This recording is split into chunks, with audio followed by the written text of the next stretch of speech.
Hello, BookTube. Hello, friends. Welcome to Lizzie Faye Loves Books. I'm Elizabeth. And in this video, I'd like to start a series of wrap-ups for my Caldecott project, which is a project that I started this year in the month of May, where I read a Caldecott winner every day with my daughter Emily. For the last 2 years, we have read Dr. Seuss books for our Book a Day in May project, and this year I thought it would be fun to explore all of the Caldecott winners. So for the month of May, we started with actually 1970 and then worked our way backwards, not in the proper order, but we did end up reading by the end of the month all of the winners from 1938, which was the first one that was awarded, through 1970, and then a couple of other newer ones for reasons. But in this video, I want to share with you the 12 oldest Caldecott winners.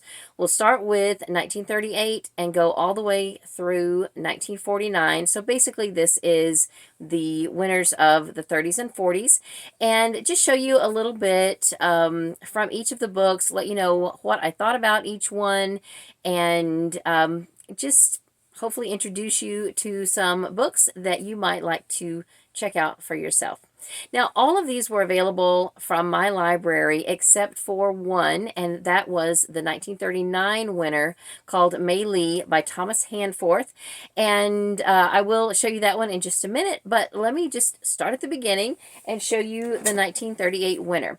Now, this is the only one that we actually took several days to read. It is made up of scripture from the Holy Bible, both from the Old Testament and the New Testament.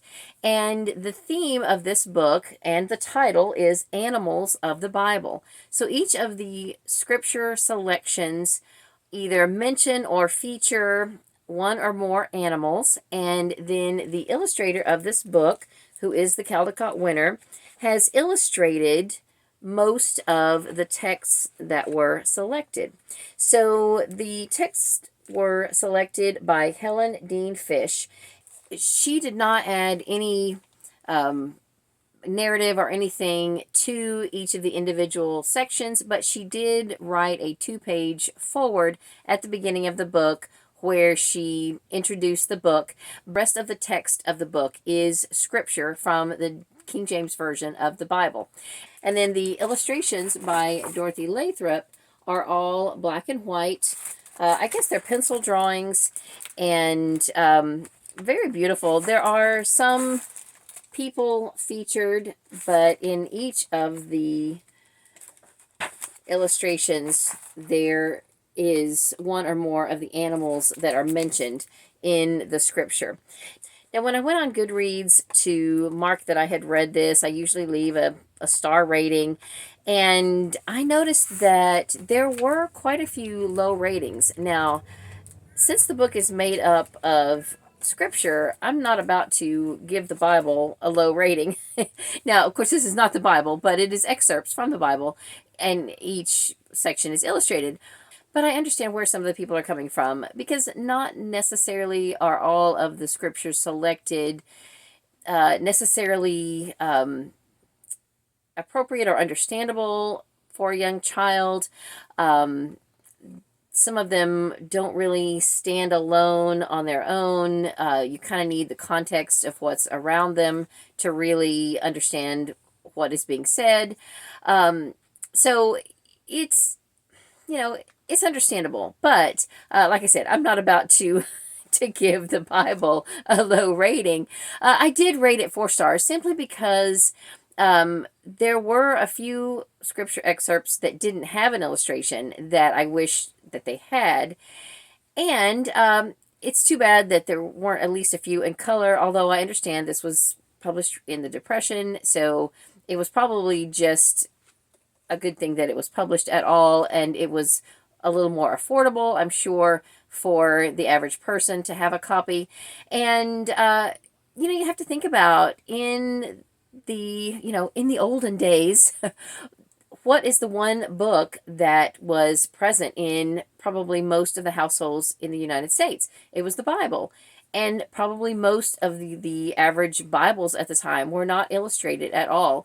So your average child would have already been exposed to most of these scriptures, and think what a joy it would be to have those familiar texts with illustrations to go along with them. So I think this was probably a really nice book to kick off the Caldecott medal with.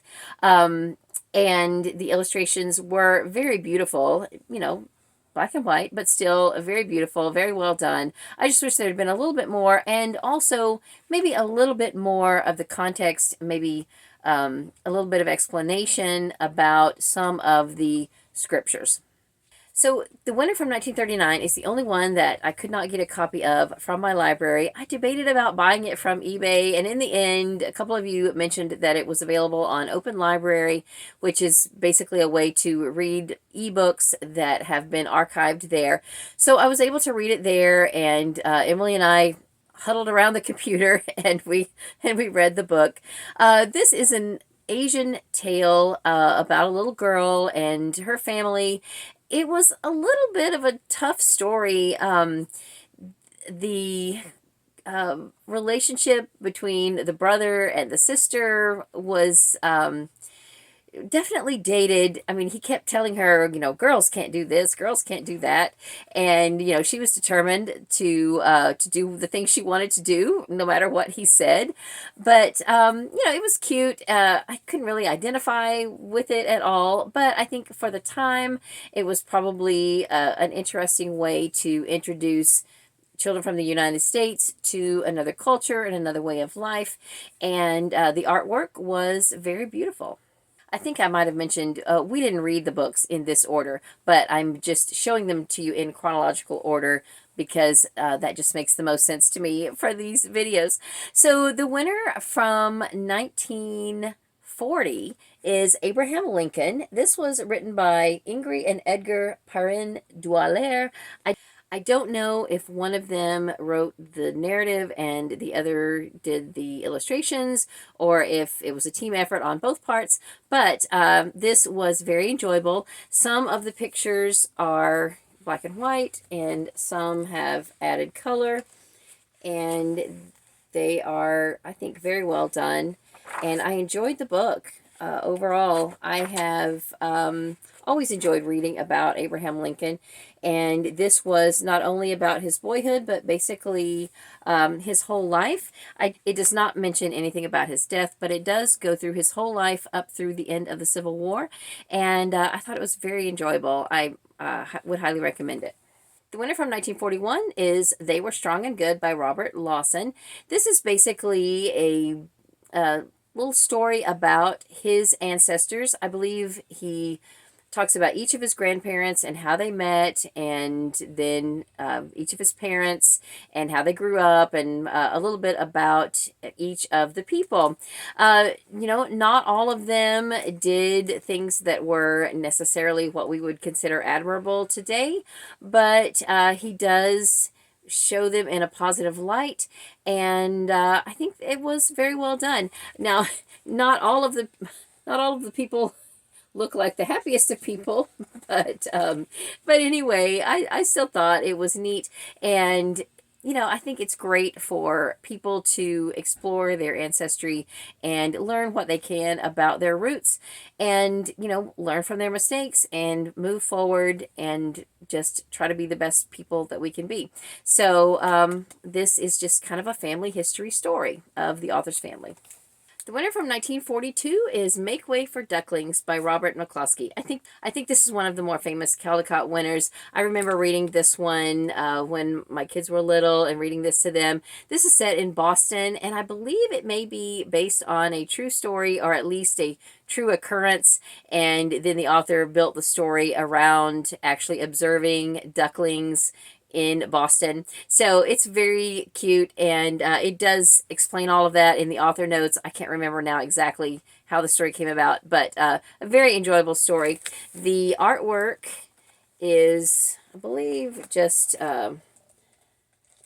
brown. It's like, I don't know, would that just be considered monochrome? I'm not sure. I don't know all these art terms, but it's done in like a brown ink and no extra color or anything like that.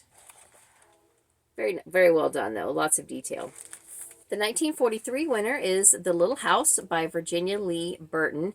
This is a cute story, and it kind of reminds me of the Disney movie Up. And you know how the house that Mr. Fredrickson lived in with his wife, he would not sell, and all the city grew up around it. That is what happens to this little house. But this house has a little bit different ending. So anyway, it is a neat little story, but it just shows progress and how the landscape can change and grow over time. And I thought it was a really good story. The next one is Many Moons by James Thurber and Louis Slobodkin was the illustrator. This is a fable with a moral. It's about a little princess who wants the moon, and all these people try to bring her the moon or explain why it's not possible, and all she really needed was to be understood. And one of the characters in the story seems to clue in on her perspective, and it's a cute little story. I'll show you a few of the pictures. The next one is Prayer for a Child by Rachel Field with pictures by Elizabeth Orton Jones. The text of this is very simple, just 1 or 2 lines per page. The whole story is just one prayer. I first thought it was going to be a book of prayers, but it is actually just a prayer with a beautiful picture to illustrate each page. The illustrations are really beautiful, and I really enjoyed this. The illustrations remind me a little bit of a Little Golden Book. I wouldn't be surprised if I found out that this illustrator did do illustrations for Little Golden Books. I have no idea if she did or not, but this book just sort of looks like a Little Golden Book to me. But anyway, very enjoyable, beautiful book. All right, the next one is The Rooster Crows, a book of American rhymes and jingles by Maud and Miska Petersham. This was a lot of fun. There were a lot of rhymes that I remember saying and learning as a child, doing, playground games and jumping rope and things like that. Some of them make no sense at all. But it was fun to revisit those rhymes. There were a few that I had never heard, but still very, very enjoyable. Let me show you some of the illustrations. And this was just a lot of fun to read. This one was interesting. The Little Island, it is by Golden MacDonald, which I believe is also Margaret Wise Brown. It was illustrated by Leonard Weisgard. It's called The Little Island, and it was fine. It was interesting about this little island and everything, until all of a sudden this cat stows away on a boat and ends up on the island, and it just kind of gets a little strange after that. I don't know. I'm not really sure what I was supposed to think of it, but anyway, the illustrations were very good, so we'll just leave it at that. The next one was White Snow, Bright Snow by Alvin Tresselt, illustrated by Roger Duvoisin. There are 2 or 3 in a row that have to do with snow. This one is very striking. The colors, red and yellow with some neutrals. And it's very interesting, the color choices. And, it's called White Snow, Bright Snow, but yet there's a lot of gray. So, I don't know. Anyway, but very striking, and as I recall, it was an enjoyable story. I think it was mostly about different people and who work in different jobs and occupations, and how they handle going through their day-to-day life in the middle of a snowstorm.